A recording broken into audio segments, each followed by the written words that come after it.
People T V exclusive ലാവ്ലിനിൽ സർക്കാർ നീക്കം നിയമ സെക്രട്ടറിയുടെ ഉപദേശം മറികടന്ന് കേസ് CBIയുടേത് ആണ്, സർക്കാർ ഇടപെടേണ്ടിയിരുന്നില്ല എന്നായിരുന്നു നിയമ സെക്രട്ടറിയുടെ ഉപദേശം. ഇതിന്റെ വിവരങ്ങളുമായി ഞങ്ങളുടെ പ്രതിനിധി ദിനകർ ചേരുകയാണ്. KG ദിനകർ, അതായത് ഈ സർക്കാരിന്റെ ഇപ്പോഴത്തെ നീക്കം രാഷ്ട്രീയ പ്രേരിതമാണ് എന്ന് പൊതുവെ നിയമവൃത്തങ്ങൾ വരെ ഊർജ്ജ വകുപ്പിന്റെ സത്യവാങ്മൂലത്തിന് വിരുദ്ധമായുള്ള നീക്കം അടക്കം പരാമർശിച്ച് സജീവമായി നിൽക്കുന്ന ഒരു സമയത്ത് കൂടിയാണ് ഈ വാർത്ത കൂടി പുറത്തുവന്നത്. എന്തൊക്കെയാണ് ഇതിന്റെ വിശദാംശങ്ങൾ?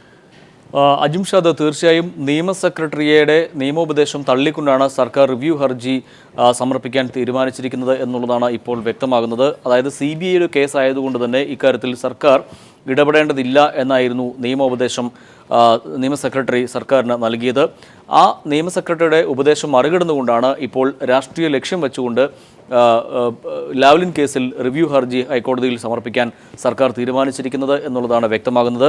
CBIക്ക് കേസായതുകൊണ്ട് തന്നെ ഇക്കാര്യത്തിൽ സർക്കാർ ഇടപെടേണ്ടതില്ല എന്നായിരുന്നു നിയമ സെക്രട്ടറി നൽകിയ ഉപദേശം. സ്വാഭാവികമായും അത്തരത്തിലുള്ള ഉപദേശങ്ങൾ തള്ളിക്കൊണ്ട് ഹൈക്കോടതിയെ സമീപിക്കാൻ ഒരുങ്ങുമ്പോൾ നിയമസഭാ തെരഞ്ഞെടുപ്പ് മുന്നിൽ കണ്ടുകൊണ്ട് തന്നെയാണ് എന്നുള്ളതാണ് വ്യക്തമാകുന്നത്. അതോടൊപ്പം തന്നെ CPM പോളിറ്റ് ബ്യൂറോ അംഗം പിണറായി വിജയൻ്റെ നേതൃത്വത്തിൽ CPM നവകേരള മാർച്ച് ആരംഭിക്കാനിരിക്കുന്ന ഒരു പശ്ചാത്തലം, 15-ാം തീയതി മാർച്ച് ആരംഭിക്കാനിരിക്കുന്നു. ഇതിന് മുൻപുള്ള ചരിത്രം ഒക്കെ എടുത്ത് പരിശോധിച്ച് നോക്കിയാൽ നമുക്ക് അത് തന്നെ കാണാൻ കഴിയും.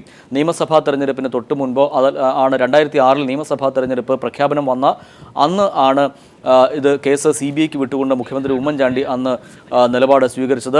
അതിനുശേഷമാണ് 2009 ലോക്സഭാ തെരഞ്ഞെടുപ്പിന് തൊട്ട് മുൻപാണ് കുറ്റപത്രം പിണറായി വിജയനെ പ്രതി ചേർത്തുകൊണ്ട് കുറ്റപത്രം സമർപ്പിക്കപ്പെട്ടത്.